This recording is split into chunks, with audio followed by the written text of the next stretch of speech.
I'm not proud of how fast a grown man can talk himself out of what he knows. I'm proud of how quietly I learned to stop doing it. The party was the kind of thing a company throws when it wants to pretend it has a soul.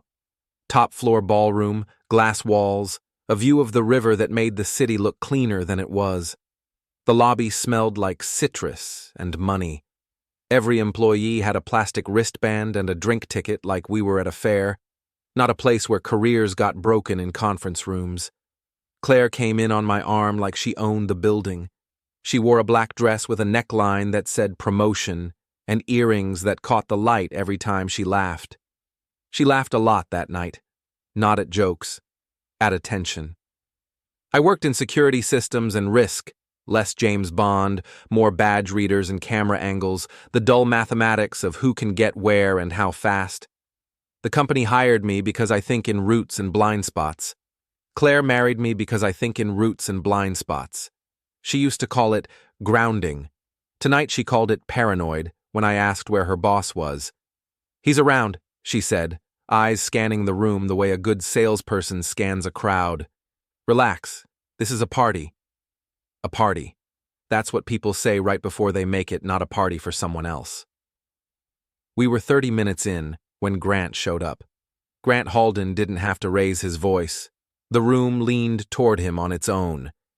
He was one of those men who wore his confidence like a suit that fit even when it didn't. He shook hands, smiled with his whole mouth, and kept his eyes on Claire a second too long. I'd met him once in daylight, in a hallway. He'd called me buddy like it was a diagnosis. Claire had laughed and squeezed my hand, as if I should be grateful the sun had shined on me. Before we dive deeper into this story, I have one small request. Please subscribe, drop a like, comment, and hit that hype button to boost this channel so more people can discover these incredible Reddit stories. Tonight, Grant didn't say buddy. He didn't say anything to me at all. He slid into Claire's orbit like gravity. I watched it happen the way you watch a door swing on its hinge, quiet, inevitable, and dangerous if you're standing in the wrong place. Claire's phone buzzed. She checked it and smiled, quick, private. She didn't show me the screen. "You okay?" I asked. "Yeah," she said, and the way she said it sounded like the end of a conversation we hadn't had yet. She kissed my cheek, not my lips. A cheek kiss is a receipt, not affection. It proves you were there. "I'm going to talk to Denise for a second," she said. "Work stuff." Denise was her boss's wife. I'd seen her around the office a handful of times, soft-spoken, polite, the kind of woman who apologized when someone bumped into her. Claire walked away without her purse. That was the first thing. The second thing was her phone went dark. No buzzing, no checking, no glowing rectangle in her hand. Claire lived through her phone. If she left it somewhere, it wasn't an accident. It was an intention. I waited with my drink, pretending to watch a slideshow of company highlights playing on a loop near the stage. The highlight reel showed smiling teams and charity events and a drone shot of our headquarters that made it look like a campus, not a machine. 10 minutes. 20. I moved through the room like I belonged, because I did. I smiled at people I'd done badge audits on. I nodded at managers whose keycard logs I'd reviewed when something went missing. They all thought I was harmless. The guy who checks cameras after hours. The husband who shows up to events and holds his wife's coat. At 40 minutes, I found Denise near the bar, standing alone with a glass of water like she didn't trust anything else. "Hey," I said, keeping my voice light. "Have you seen Claire?" Denise blinked. Her mascara was perfect, but her eyes weren't. "She was just with Grant," she said. "With Grant?" Denise's lips pressed together. She looked over my shoulder like she hoped someone else would answer for her. "They went—" She stopped, swallowed. "They went upstairs." "Upstairs?" "There's a suite level," she said. "For meetings." The way she said meetings made my stomach go cold in a slow, deliberate way, like someone pouring ice water down a drain. I didn't rush for the elevators. I didn't slam doors. I didn't make a scene. Not because I'm a saint, because scenes make people defensive, and defensive people lie better. I walked to the hallway that led to the restrooms, where it was quieter, where the music turned into muffled thumps. A security guard stood by a service door. I nodded. He nodded back. He knew me from my contract work. He didn't ask questions. Nobody ever asks questions from the guy who fixes the cameras. I checked my watch again. An hour and 20. A man can live a whole small life in an hour and 20 minutes. You can go from trusting to guessing to knowing to trying not to know. I went back to the ballroom. People were louder now. People always get louder when they drink enough to forget their own secrets. And then Claire came back. She appeared from the direction of the elevators, hair a little looser than before, cheeks flushed, like she'd just danced hard. She adjusted the strap of her dress and laughed at something Grant said in her ear. Grant's hand was at the small of her back. Not a quick touch. A claim. When Claire saw me, her smile jumped, like a needle on a record skipping. "Babe," she said, too bright. "There you are. I was looking for you." I forced my face into something neutral. "I was looking for you." "Oh my God," she laughed. "I got pulled into this stupid work thing. You know how it is." I did know how it is. I knew exactly how it is. She reached for my hand. Her fingers were warm, damp. Grant stepped back like he was doing me a favor. "Ethan," he said, finally acknowledging I existed. "Hope you're enjoying yourself." "Sure," I said. Grant's smile widened. "Your wife is a star. Everyone loves her." I looked at Claire.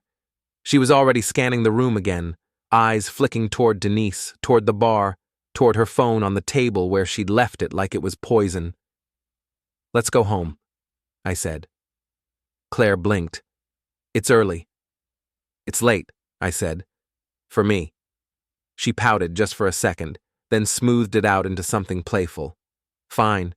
You're such an old man." Old. That's what they call you when you don't play along.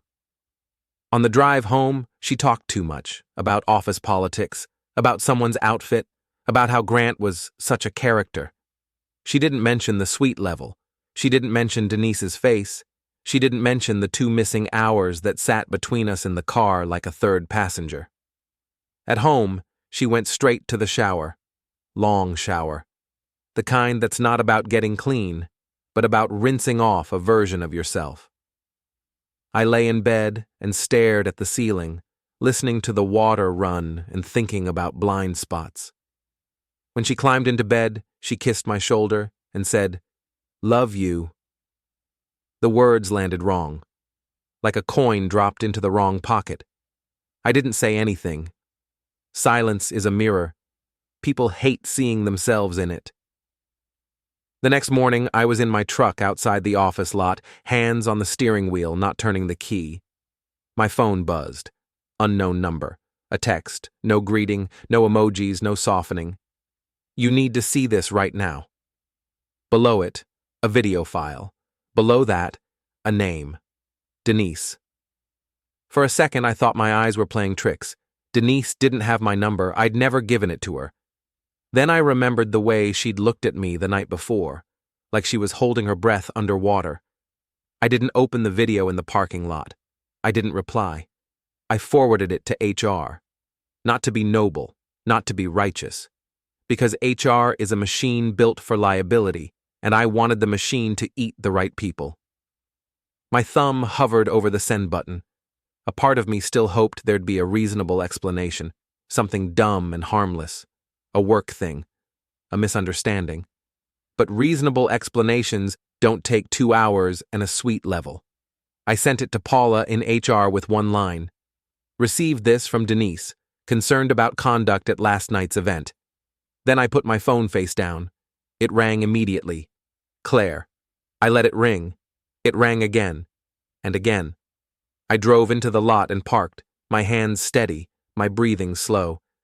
That was the moment it shifted inside me, when panic tried to climb my throat and I forced it back down, hard. I walked into the building like it was any other Wednesday.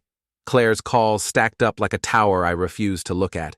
By the time I sat at my desk, there were 12 missed calls, then 15, then 20. A text popped up. Pick up. Another. Ethan, what are you doing? Another. Stop, please. Then finally, the one that didn't ask. Stop doing this. The ellipsis felt like her fingers digging into my arm in public, like a threat dressed as fear. I stared at the screen until it dimmed. Then I opened Denise's video. It wasn't a Hollywood angle. It was a shaky, crooked recording shot through a cracked door window, the glass reflecting a hallway lamp like a smear of light across everything. But the shapes were clear enough.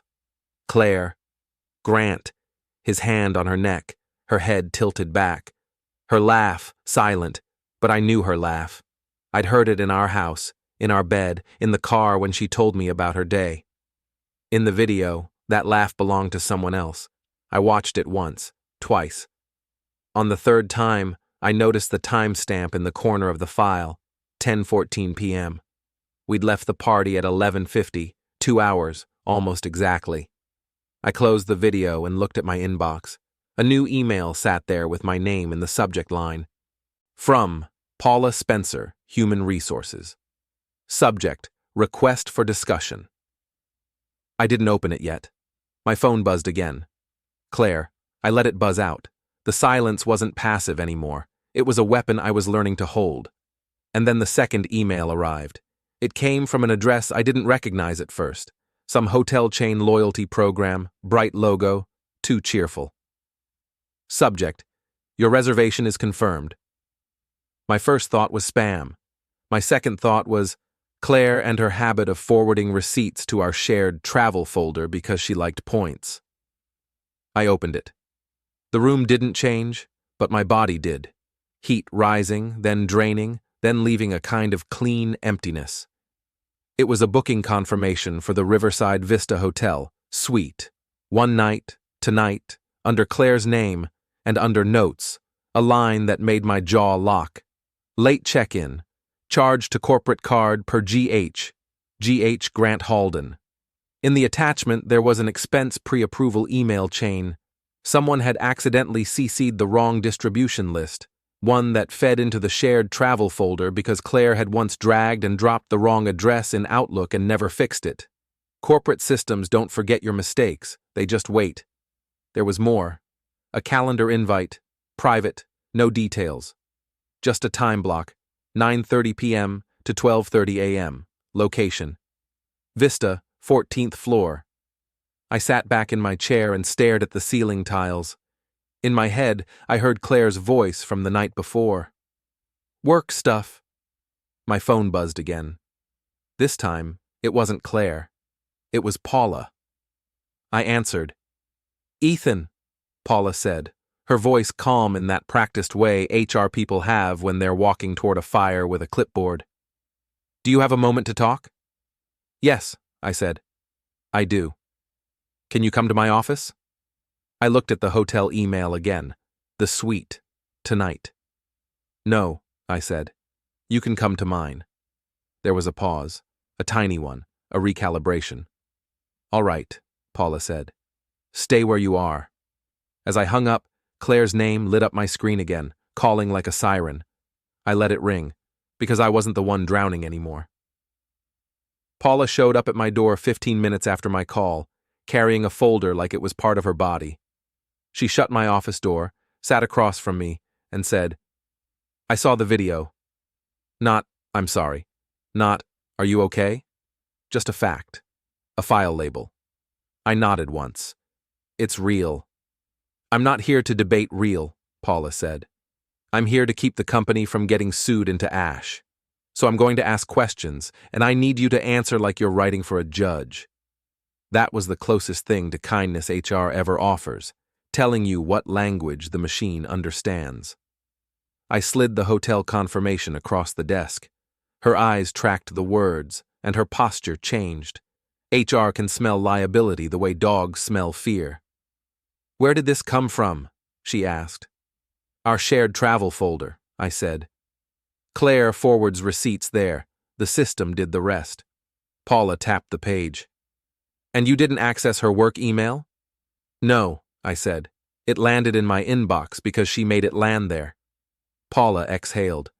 Okay. We have a duty to investigate any complaint involving misconduct at a company event, especially where there's a power imbalance. Investigation, I repeated. That means statements. Yes, she said. Formal, recorded, everyone involved, including Denise, including your wife. My phone buzzed again on the desk. Claire, then again, then again. Paula's gaze flicked to it. Is she aware you reported this? She's aware something's happening, I said. Claire can feel control slipping the way some people feel weather change. Paula looked down at her notes.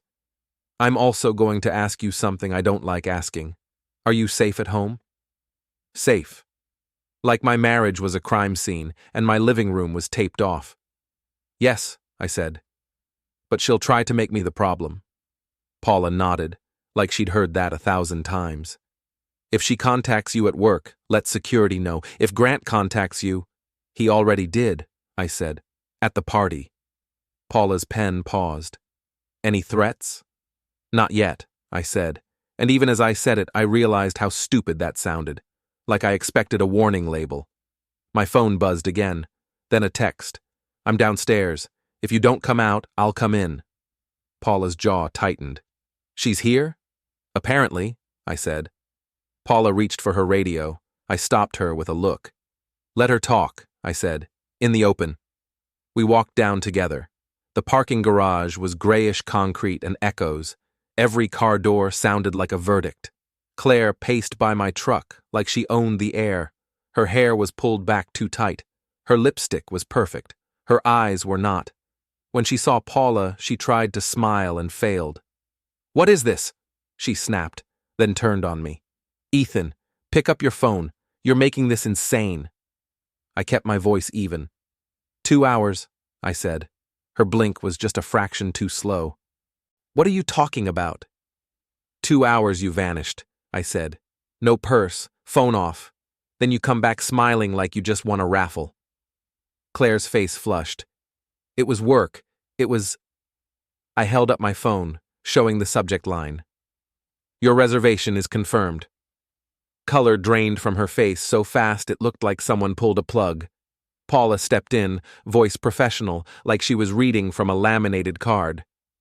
Claire, we need to speak with you about conduct at last night's company event. Claire's eyes went sharp. You can't do this to me. Paula didn't argue. You're being placed on paid administrative leave effective immediately. Claire's mouth opened. Nothing came out. Then she tried to pivot, like she always did. Make it emotional, make it personal, make it messy. This is because he's insecure, she said, pointing at me like I was the scandal. He's always been... I cut in, quiet. Don't. Claire's head snapped toward me. She'd never heard that tone from me before, the tone that doesn't ask. For a second she looked scared, and then she looked angry about being scared. She leaned close to me anyway, close enough that the camera above us would catch her mouth. Stop doing this, she whispered, the same words as her text, now with threat inside them. Or you'll regret it. I didn't raise my voice. I already do, I said. Just not for what you think. Security arrived at the far end of the garage. Paula gestured. Claire, come with us. Claire backed away, eyes locked on mine like she couldn't believe calm could be cruel. I didn't follow. I watched her get escorted out of my day, and I let the machine start turning. By noon, the office had the kind of energy that means something happened, but no one knows exactly what. People smiled too much. They whispered in corners. They pretended to work while refreshing their phones. Rumors move faster than policy. I did my job. I ran reports on access logs for a new building upgrade. I answered emails like a normal person. I drank water. Inside, I was building a map. Paula emailed me the formal statement request. It was clinical, bullet points and deadlines. Attach any supporting documents. Describe events accurately. Avoid speculation. I wrote the truth with no adjectives. My wife disappeared. She returned. Video exists. Reservation email exists. She threatened me in the garage. I attached screenshots. When I hit send, I felt something I hadn't expected. Relief. Not because it was over. Because it had begun to become real in a way Claire couldn't gaslight. At 2:17 p.m., Grant Halden emailed the entire leadership group with a subject line that looked harmless. Reminder, professional conduct. The body was corporate fluff, integrity, respect, values. But there was a line buried in the middle that made my stomach twist. Any unauthorized distribution of private material may result in disciplinary action. He didn't name me. He didn't have to. The message was a slap disguised as policy. I printed it. Not because I'm old-fashioned, because paper is harder to erase. I was leaving my desk when my phone buzzed. Not Claire this time. A number I recognized from a previous vendor call. Grant. My thumb hovered over decline. Then I answered. "Ethan," Grant said, smooth as the river outside the glass wall. "Got a minute?" "Sure," I said. "What's up?" A pause. He was calibrating. "I heard there was an issue last night." "I'm sure you did," I said. Grant chuckled softly, like we were friends sharing a joke. "Let's not let emotions turn into mistakes." "Emotions didn't send that email," I said. "Records did." His voice sharpened just a hair. "I'm trying to help you. These things can get messy." "They already are," I said. Another pause. "What do you want?" There it was, the real question. Not apology, not explanation, negotiation. "I want you to stay away from my wife," I said. Grant laughed again, but this time it had an edge. "Your wife is an adult." "So are you," I said. "And adults follow policy." His breathing changed. "You don't understand how this works, Ethan." I leaned back in my chair and watched the office lights flicker as the building's power system switched to afternoon mode. "I understand exactly how it works," I said. "You count on people staying quiet because you're important. You count on HR protecting you because you make money. You count on me being embarrassed enough to disappear." Silence on the line. Then Grant spoke, softer. "I'd hate for you to lose your contract. That would be unfortunate." There it was again. Threat dressed as concern. "I've already sent my statement," I said. "If anything happens to my contract now, it looks like retaliation. That's messy." Grant exhaled through his nose. "You're playing a dangerous game." "No," I said. "I'm finally playing the only game you respect." He didn't respond for a long second.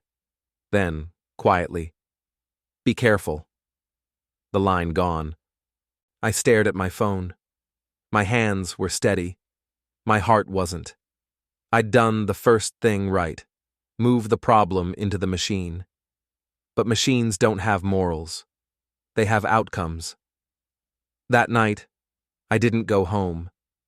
Not because I was afraid of Claire, because I knew she'd be there, waiting, rehearsing, ready to perform whatever version of herself would get her control back. Instead, I drove. I drove the way I used to drive as a kid when my parents fought, circling blocks, burning gas because movement felt like doing something.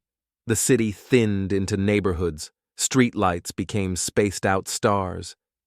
The river followed me like a dark ribbon. I ended up in the parking lot of a 24-hour gym I didn't belong to. I sat in my truck and watched the entrance. I'd learned something in my job. Everyone has patterns. The best security system in the world can't stop a person from being a creature of habit. Grant had a habit.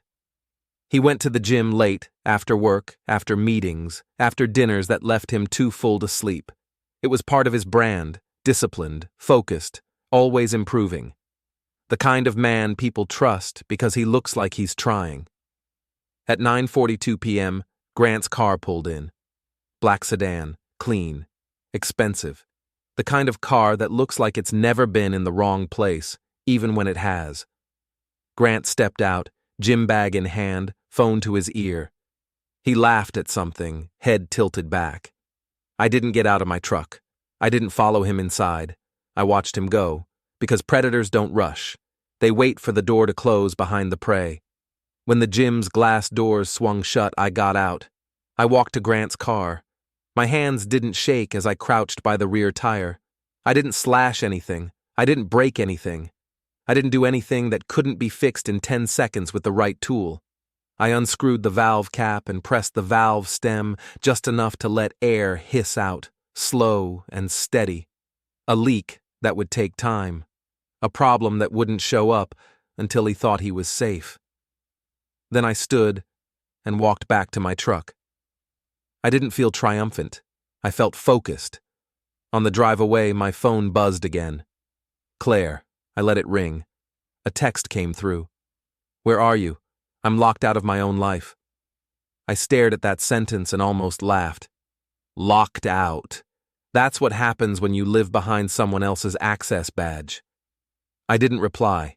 Instead, I pulled into a storage facility on the edge of town, the kind with bright lights and cheap locks and cameras that never worked unless you paid extra. I had a unit there from years ago, from when my father gone and I didn't know what to do with his tools. I'd been paying the bill on autopilot. One more thing Claire called me irresponsible for. Inside that unit was my old life, boxes, a folding chair, a toolbox, and the quiet smell of dust. I sat on the chair and opened my laptop. Not to hack, to remember. I logged into my personal account and pulled up years of emails, texts, calendar entries. I made a timeline, not for revenge fantasies, for clarity. The first time Grant's name appeared in Claire's messages, the first late night, the first work trip that wasn't on the company travel portal, the first time she'd said I was imagining things, patterns, not proof, but shape. At 11:58 p.m., a new email hit my inbox, from Denise Lark. Subject, I'm sorry this time she didn't attach a video. She wrote, he's done this before. Please be careful. They'll try to make you the problem. I read it twice, then I typed back one line. I won't be. The next days were paperwork and silence. Claire left voicemails in every tone she'd ever used on me, sweet, angry, pleading, bored, like she was flipping through channels trying to find the one that worked. Grant's leadership email hit my inbox again in a forwarded chain, the professional conduct reminder that was really aimed at me. I printed it and slid it into a folder with the hotel confirmation and my statement draft. Paper doesn't care who's powerful. Paper just exists. Paula scheduled my formal statement interview for Friday. Small room, camera in the corner, stale mints on the table. She brought a legal rep who didn't offer a name, just a notebook. Paula asked questions with no warmth. When did she leave the party? When did she return? Have you shared the video? Has she threatened you? I answered with times, not feelings. I watched the legal rep's pen move and wondered how many ruined lives he'd witnessed with that same flat expression. At the end, Paula clasped her hands. Ethan, I need to tell you this. Grant filed a complaint. He claims you're harassing him. I almost laughed. I haven't spoken to him since he called me. We're informing you, not accusing you, Paula said. But you cannot become the story. Then tell him to stop writing it, I said. Paula's face tightened. Keep your distance. Document everything. If he contacts you again, don't engage. After the interview, I didn't go home. I went to a diner on the edge of town with bad coffee and good anonymity. I chose a booth with my back to the wall because I'd started doing that without thinking.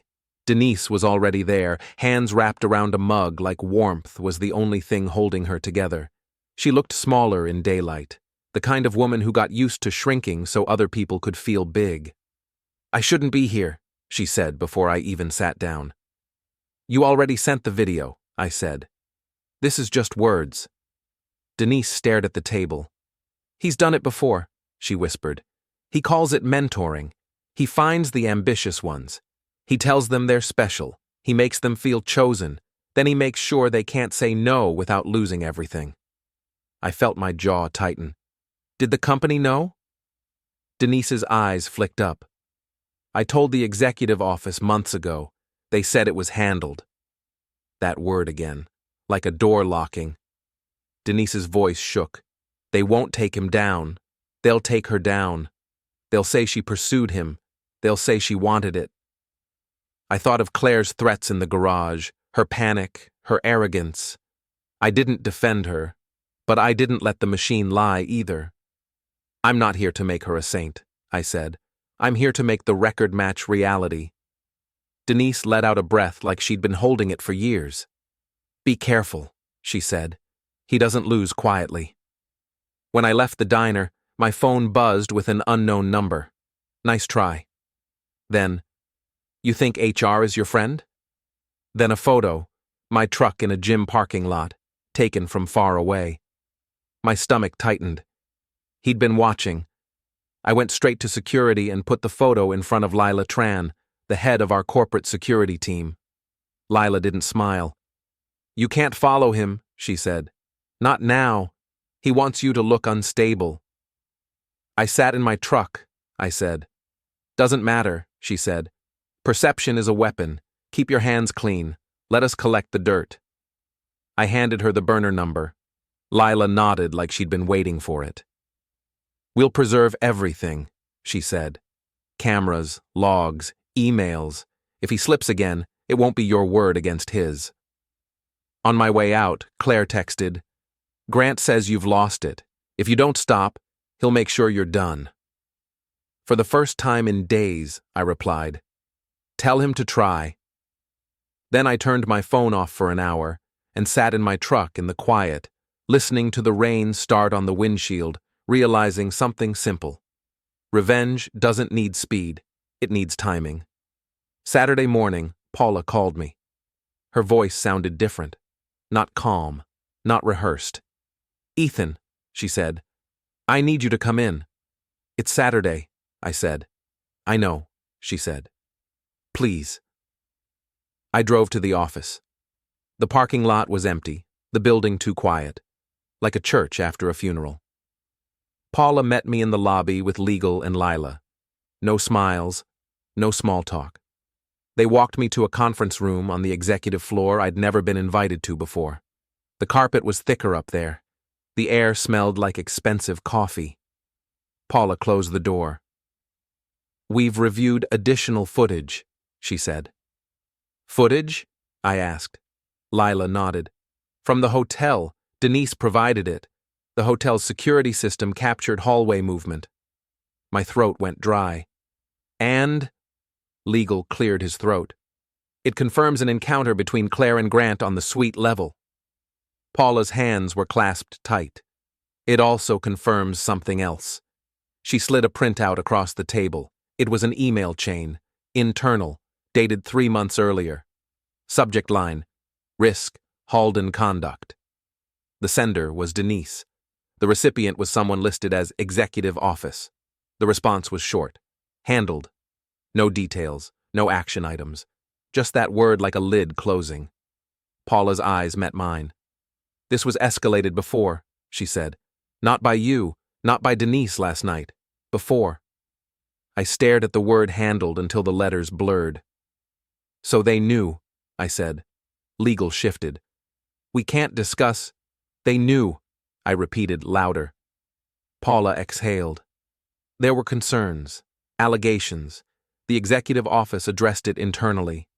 In other words, I said, voice flat, they protected him. Lila's jaw clenched. They protected the company. I laughed, but there was no humor in it. By letting him keep doing it. Paula held up a hand, eyes tired. Ethan, listen. The board is involved now. This is above me. Above you, I said, but not above my life. Legal leaned forward. You need to understand something. If this proceeds formally, there will be consequences, public ones. There will be lawyers. There will be press risk. The company will act to minimize harm. To minimize harm, I said. To who? Paula didn't answer right away. Then she said it. They're going to sacrifice Claire. The words landed like a physical thing, heavy and final. Claire is not an executive, Paula said, voice tight. Grant is. The company's position will be that Claire engaged in inappropriate conduct, and Grant's involvement was unclear.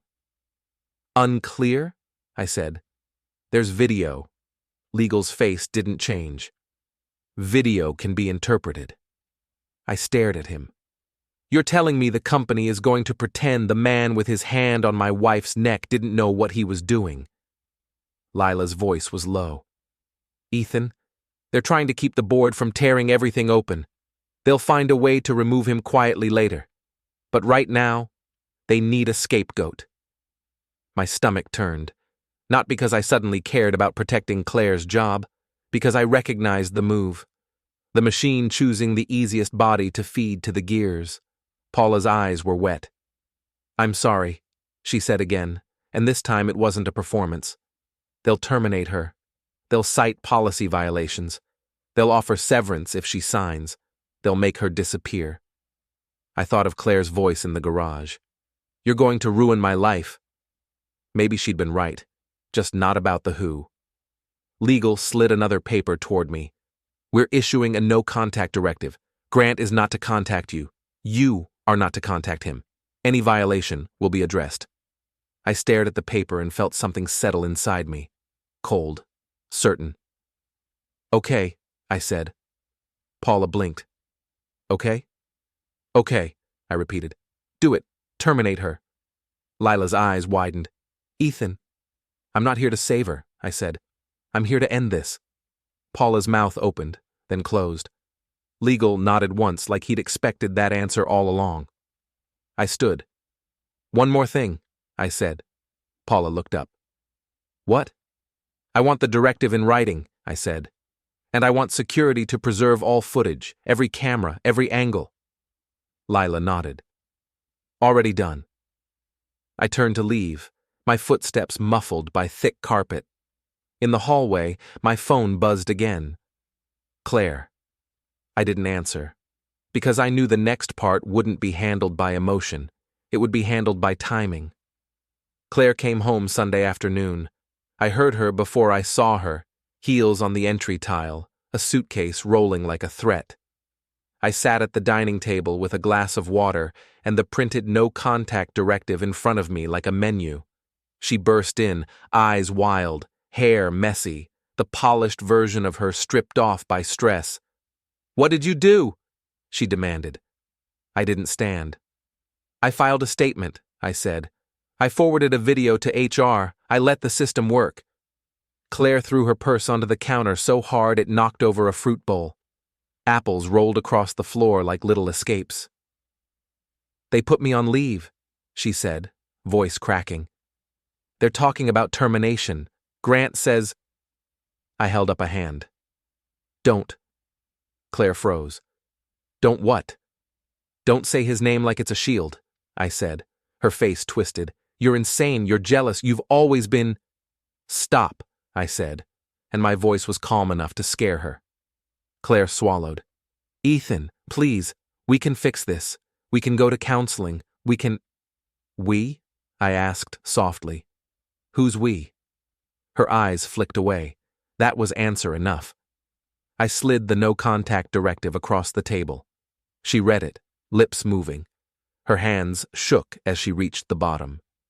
This is real? She whispered. It's real, I said. Claire's breath came fast. Grant told me you were stalking him. He told me you were trying to ruin him. I'm trying to stop him, I said. There's a difference. Claire's voice rose. He's going to destroy you. I leaned forward, elbows on the table. Listen to yourself, I said. You slept with him, and now you're warning me about him. Do you hear the math? Claire flinched like I'd slapped her. For a second, anger drained out of her and left something else behind. Fear. Not fear of me. Fear of consequences. I made a mistake, she whispered. You made a choice, I said. Her eyes filled. I didn't mean for it to happen, I finished. You turned your phone off. You left your purse. You booked a suite. That's meaning. Claire stepped toward me. Ethan, I'm sorry. I swear. I'm sorry. I watched her face, the familiar features now rearranged into desperation. "You're sorry because the door closed," I said, "not because you walked through it." She shook her head, sobbing. "Please, please don't do this." I stood up slowly, not in anger, in decision. "Pack a bag," I said. Claire blinked. "What?"